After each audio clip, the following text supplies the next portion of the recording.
छात्रों, पिछले पैरा में आपने पढ़ा कि बाल गोविंद भगत धान की रोपनी कर रहे हैं और गीत गा रहे हैं, जिनके गीत को सुन करके वहाँ उपस्थित सारे लोग मंत्रमुग्ध हो जाते हैं और वो भी ताल से ताल मिलाने लगते हैं। आइए अब आगे पढ़ते हैं। भादों की वह अंधेरी अधरतिया, यानी अब समय है भादों महीने का, जिस समय खूब वर्षा होती है। तो आधी रात की बात है, खूब मूसलाधार वर्षा हुई है। अभी थोड़ी ही देर पहले मूसलाधार वर्षा खत्म हुई है, यानी खूब मूसलाधार वर्षा हुई है और कुछ ही समय हुआ बारिश रुके हुए। बादलों की गरज, बिजली की तड़प में आपने कुछ नहीं सुना हो, किंतु अब झिल्ली की झंकार या दादुरों की टर टर बाल गोविंद भगत के संगीत को अपने कोलाहल में डुबो नहीं सकती। तो कहा कि हो सकता है कि बादलों की गर्जना में, बादल जब गरजते हैं तो बहुत ज़ोर ज़ोर से गरजते हैं और बिजली भी जब चमकती है तो आवाज़ करती है बहुत ज़ोर से, तो हो सकता है उस समय आपने कुछ नहीं सुना हो। लेकिन अब ये जो झिल्ली और दादुर बोल रहे हैं, इनकी आवाज़ बाल गोविंद भगत के संगीत को दबा नहीं सकती। यहाँ लिखा हुआ है कि अब झिल्ली की झंकार या दादुरों की टर टर बाल गोविंद भगत के संगीत को अपने कोलाहल में डुबो नहीं सकती। यानी इनके बोलने की आवाज़ से बाल गोविंद भगत का संगीत अब नहीं दब सकता, यानी वो सबको सुनाई दे रहा है। उनकी खजड़ी डिमक डिमक बज रही है और वे गा रहे हैं, यानी खजड़ी बजा रहे हैं और गा रहे हैं। क्या गा रहे हैं कि गोदी में पियुआ चमक उठे सखिया चीहूक उठे ना, ये गीत वो गा रहे हैं। हाँ, पिया तो गोदी में है, किंतु वह समझती है वह अकेली है, चमक उठती है चीहूक उठती है। यानी ऐसा गीत गा रहे हैं कि जैसे दो प्रेमी उगल सोए हुए हों और अचानक स्वप्न देख करके प्रिया जो है चिहुक उठती है और वह सोचती है कि उसका पिया जो है उसके पास नहीं है, लेकिन वो देखती है कि वह उसके पास ही में है। उसी भरे बादलों वाले भादों की आधी रात में उनका यह गाना अंधेरे में अकस्मात कौंध उठने वाली बिजली की तरह किसे न चौंका देता है। यानी भादों का समय है, बारिश हो रही है और आधी रात का समय है, और उस समय गीत जब वो गाते हैं तो गीत को सुनने वाले लोग चौंक जाते हैं कि इस आधी रात में, बरसात की रात में कौन गा रहा है। लेकिन अचानक सब लोगों को ये पता चल जाता है कि ये बाल गोविंद भगत की आवाज़ है। अरे अब सारा संसार निस्तब्धता में सोया है, बाल गोविंद भगत का संगीत जाग रहा है, जगा रहा है। यानी जबकि सारा संसार, सारे लोग इस शांत रात्रि में सोए हुए हैं, उस समय भी बाल गोविंद भगत गीत गा रहे हैं, खुद जाग रहे हैं और लोगों को अपने गीतों के माध्यम से जगा भी रहे हैं। तेरी गठरी में लागा चोर मुसाफिर जाग जरा, ये गीत वो गा रहे हैं। कार्तिक आया नहीं कि बाल गोविंद भगत की प्रभातियाँ शुरू हुई। यानी कार्तिक महीने के आगमन के समय से ही बाल गोविंद भगत प्रभात फेरियाँ निकालने लगते हैं, जो फागुन महीने तक चला करती हैं। यानी होली जिस महीने में होती है उस महीने तक ये प्रभात फेरियाँ निकालते रहते हैं। इन दिनों वह सवेरे ही उठते, न जाने किस वक्त जगकर वह नदी स्नान को जाते, गांव से 2 मील दूर। यानी जब प्रभात फेरी वो निकालने का समय आ जाता तो बहुत सुबह उठ जाते थे और बिल्कुल सुबह उठ के नदी में जाकर के स्नान कर लेते थे, जो कि गांव से 2 मील दूर था। वहाँ से नहा धोकर लौटते और गांव के बाहर ही पोखरे के ऊंचे भिंडे पर अपनी खजड़ी लेकर जाकर बैठते। तो जब वो स्नान करके गांव की तरफ लौटते तो वहाँ एक पोखरा है, उसके ऊंचे टीले पे वो जाके बैठ जाते थे और अपनी खजड़ी लेकर गाना टेरने लगते थे। यानी खजड़ी बजाते हुए गाने लगते थे। मैं शुरू से ही देर तक सोने वाला हूँ, किंतु एक दिन माँ की उस दांत किटकिटाने वाली भोर में भी उनका संगीत मुझे पोखरे पर ले गया था। लेखक यहाँ कह रहे हैं कि हालांकि मैं देर तक सोता हूँ, लेकिन अचानक एक दिन उनका संगीत सुन करके मेरी नींद टूट गई और मैं उस ठंड भरी रात में भी पोखरे तक गया उनका गीत सुन करके।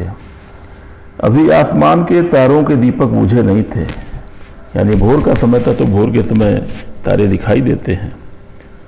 हाँ, पूरब में लोही लग गई थी जिसकी लालिमा को शुक्र तारा और बढ़ा रहा था। कहने का मतलब ये है कि सूर्य भगवान के निकलने का समय हो आया था और इस वजह से आसमान लाल हो रहा था और ऐसा लग रहा था कि जैसे शुक्र तारे को वह लालिमा, शुक्र तारा उस लालिमा को बढ़ा रहा है। खेत, बगीचा, घर सब पर कुहासा छा रहा था। आप जानते ही हैं कि ठंड के समय में कुहासा छाता है, तो वही हाल खेतों में कुहासा था, बागीचों में था और घरों पे भी चारों तरफ कुहासा ही दिख रहा था। सारा वातावरण अजीब रहस्य से आवृत मालूम पड़ता था, यानी अजीब प्रकार के रहस्य से ढका हुआ प्रतीत हो रहा था। उस रहस्यमय वातावरण में एक कुश की चटाई पर पूरा मुंह काली कमली ओढ़े बाल गोविंद भगत अपनी खजड़ी लिए बैठे थे और कहा कि इस ठंड में भी कुश की चटाई पर बैठकर बाल गोविंद भगत पूरब की तरफ मुंह किए हुए और काला कंबल ओढ़कर अपनी खजड़ी लेकर बैठे हुए थे। उनके मुंह से शब्दों का तांता लगा था, उनकी अंगुलियां खजड़ी पर लगातार चल रही थी। शब्दों का तांता लगा हुआ था, यानी वह गा रहे थे और खजड़ी लगातार बजा रहे थे। गाते गाते इतने मस्त हो जाते, इतने सुरूर में आते, उत्तेजित हो उठते कि मालूम होता अब खड़े हो जाएंगे। तो यहाँ लेखक कह रहे हैं कि गाते गाते वो गाने में इतने सराबोर हो जाते, इतना सुरूर में गाने में मस्त हो जाते कि वह गाते गाते उत्तेजित हो उठते और हालांकि बैठ के गीत गा रहे होते, लेकिन ऐसा लगता था कि अभी गाते गाते खड़े हो जाएंगे। कमली तो बार बार सिर से नीचे सरक जाती और कंबल ठंड में उड़ा हुआ है, खजड़ी बजा रहे हैं तो बार बार कंबल उनके सर से गिर जाता था।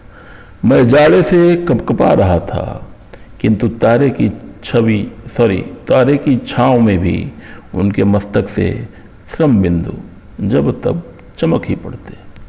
लेखक कह रहे हैं कि ठंड के मारे मुझे बर्दाश्त नहीं हो रही थी ठंड, और उस समय भी इनके माथे से पसीना आ रहा था गाने की वजह से। गर्मियों में उनकी संझा कितनी उमस भरी शाम को न शीतल करती, यानी ठंडियों में गाते गाते उन्हें गर्मी आ जाती थी और गर्मियों में उमस भरी शाम को भी उनका संगीत शीतल कर देता था। अपने घर के आंगन में आसन जमा बैठते, गांव के उनके कुछ प्रेमी भी जुट जाते। तो कहा कि अपने घर के आंगन में आसन जमा के बैठते थे और उनके घर गांव के कुछ लोग भी आ जाते थे जो संगीत प्रेमी हुआ करते थे। खजड़ियों और करतालों की भरमार हो जाती थी, यानी बहुत सारी खजड़ियाँ और करताल जुट जाते थे, लोग बजाते थे। एक पद बाल गोविंद भगत कह जाते, उनकी प्रेमी मंडली उसे दोहराती तिहराती, यानी जैसे मुख्य संगीतकार जो होता है, गायक जो होता है, वह एक लाइन गाता है और पीछे से संगतकार दोहराते हैं लोग, वैसा ही यहाँ भी हो रहा था। एक लाइन बाल गोविंद भगत गा देते, बाकी गांव के लोग उस पंक्तियों को दोहराते। धीरे धीरे स्वर ऊंचा होने लगता, एक निश्चित ताल, एक निश्चित गति से, और गाते गाते स्वर ऊंचा होने लगता था, लेकिन ताल में, गति में। उस ताल स्वर के चढ़ाव के साथ श्रोताओं के मन भी ऊपर उठने लगते थे, यानी जो सुनने वाले थे उनके मन भी मोहित होने लगते थे गीत सुनकर। धीरे धीरे मन तन पर हावी हो जाता था, यानी सुनने वाले लोग उस संगीत में डूब जाते थे। होते होते एक क्षण ऐसा आता कि बीच में खजड़ी लिए बाल गोविंद भगत नाच रहे हैं और उनके साथ ही सबके तन और मन नृत्यशील हो उठे हैं। गाते गाते बाल गोविंद भगत नाचने भी लगते हैं, और केवल वही नहीं नाचते, जितने भी लोग उनके साथ हैं उन सबके मन मानो नाच उठे हों। सारा आंगन नृत्य और संगीत में ओतप्रोत है, यानी आंगन में उपस्थित सारे लोग नृत्य और संगीत में डूबे हुए हैं।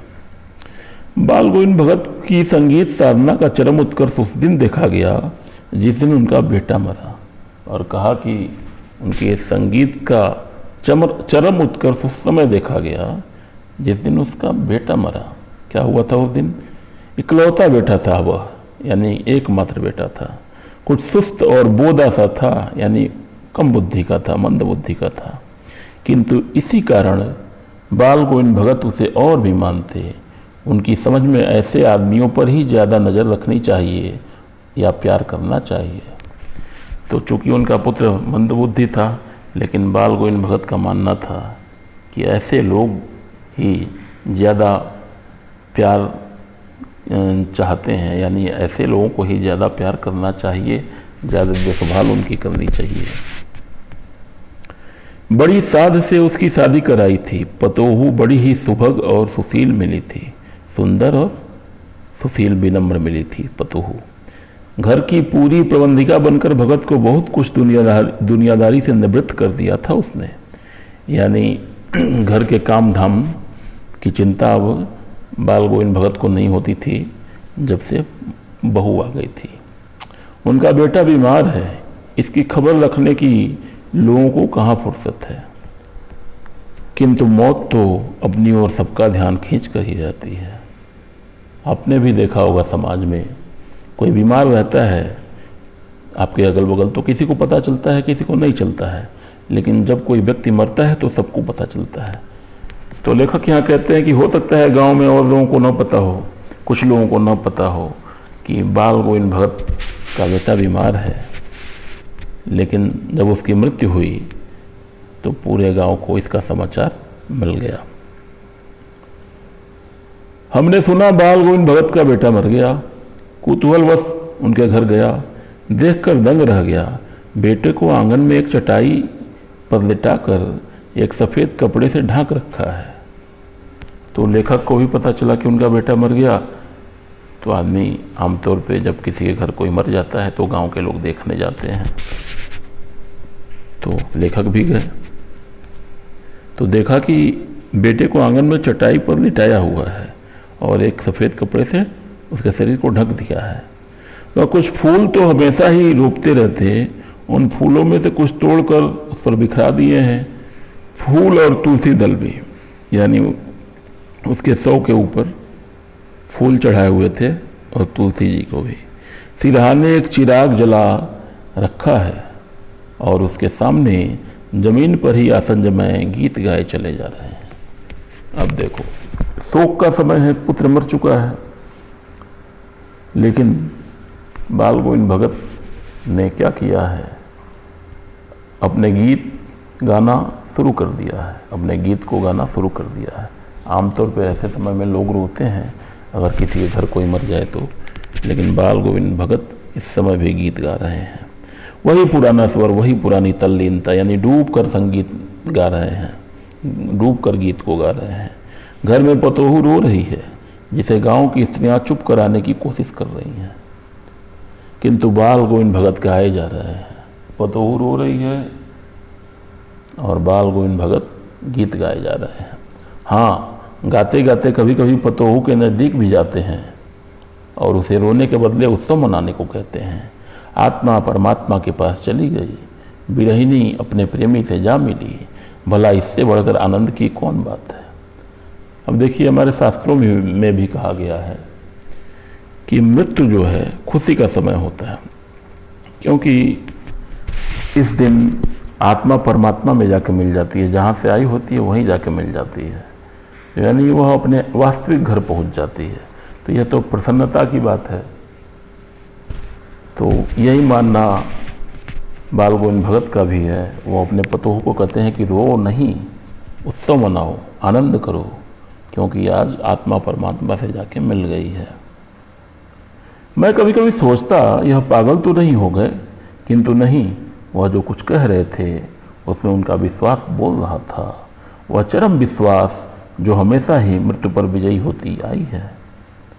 तो पहले तो मुझे लगा कि कहीं वो पगला तो नहीं गए हैं, लेकिन फिर मैंने उन्हें देखा कि वो पूरे विश्वास से यह कह रहे हैं। आगे बेटे के क्रियाक्रम में तोल नहीं किया, पतोही से ही आग दिलाई उसकी। यानी आमतौर पे हमारे समाज में ये मान्यता है कि महिलाएं शमशान घाट पे नहीं जाती, महिलाएं शव को आग नहीं देती, लेकिन इस मान्यता को बालगौनी भगत ने तोड़ दिया और क्रियाकर्म पतोहू के हाथ से ही कराया। पतोहू ने ही अपने पति को अग्नि प्रदान की। किंतु जो ही श्राद्ध की अवधि पूरी हो गई, पतोहू के भाई को बुलाकर उसके साथ कर दिया, यह आदेश देते हुए कि इसकी दूसरी शादी कर देना।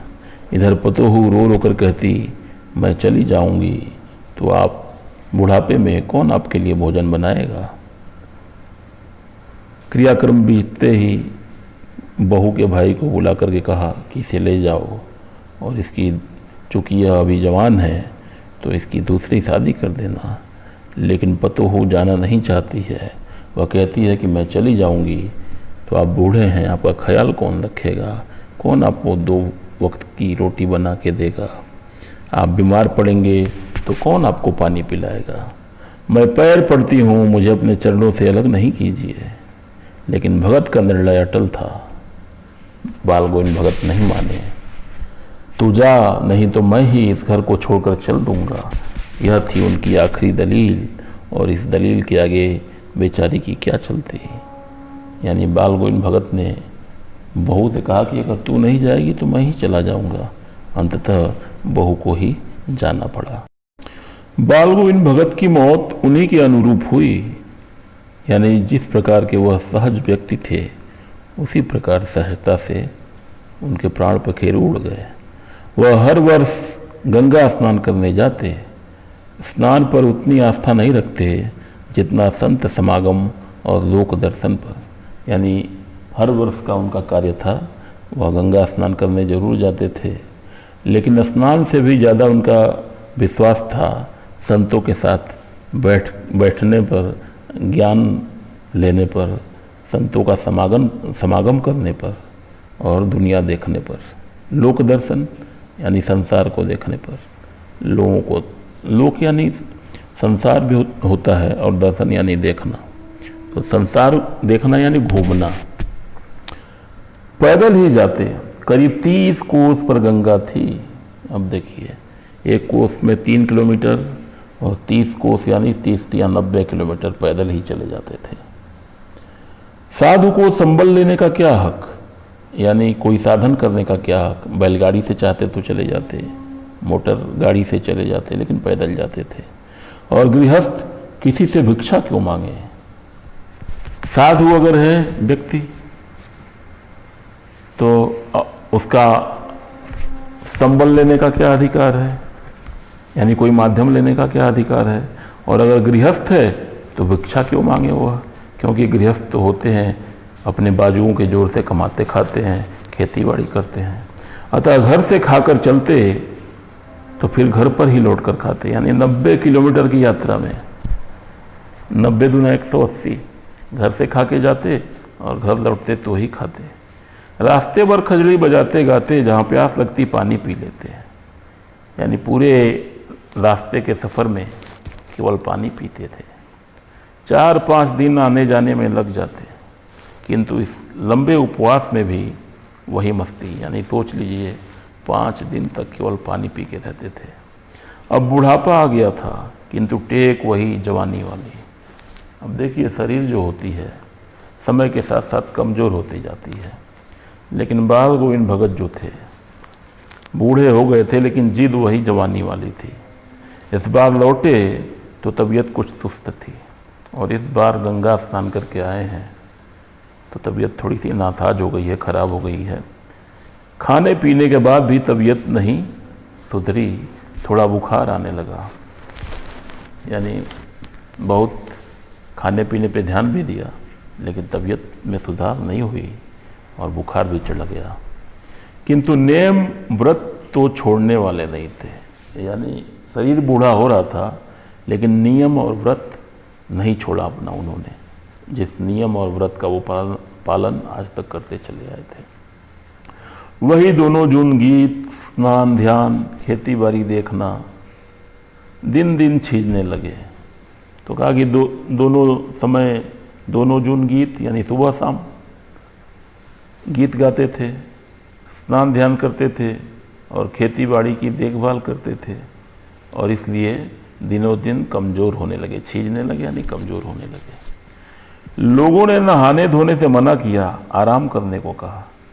तो लोगों ने कहा कि भाई आपकी तबीयत खराब है, नासाज है तबीयत आपकी, तो आप थोड़ा आराम किया कीजिए, ये काम धाम तो तबीयत ठीक हो जाएगी तो होता रहेगा। किंतु हंसकर टाल देते रहे। उस दिन भी संध्या में गीत गाए, किंतु मालूम होता जैसे तागा टूट गया हो, माला का एक एक दाना बिखरा हुआ। तो कहा कि लोग समझाते और वो हंसकर टाल देते थे। जिस दिन वो मरे उस दिन भी संध्या के समय उन्होंने गीत गाए, लेकिन वह गीत उतना आकर्षक नहीं होता था, हुआ जैसा हमेशा होता था। उस दिन जो गीत गाया उतना सुंदर उनकी आवाज़ नहीं आ रही थी। ऐसा लग रहा था कि जैसे माले का धागा टूट गया हो, जिस धागे में माला गुहा होता है वह धागा ही मानो टूट गया हो, यानी माला का ये एक एक दाना बिखरा हुआ, यानी स्वर भंग होता रहा उनका कमजोरी की वजह से। भोर में लोगों ने गीत नहीं सुना, जाकर देखा तो बाल गोविंद भगत नहीं रहे, सिर्फ उनका पंजर पड़ा है। और चूंकि भोर के समय हमेशा वो गीत गाते, लोगों को सुनाई देता, लेकिन अगले सुबह उनकी आवाज़ आई नहीं गीत गाने की। तो लोगों ने जाके उनके घर देखा तो बाल गोविंद भगत की आत्मा परमात्मा में जाके मिल चुकी है, समा चुकी है, और सिर्फ उनका शरीर पड़ा हुआ है। तो छात्रों, ये था गद्य खंड का दूसरा पाठ। आशा है आपको समझ में आया होगा। अगर कहीं कोई बात रह गई हो, समझ में ना आई हो, तो आप मेरे पर्सनल नंबर पे व्हाट्सएप करके, कॉल करके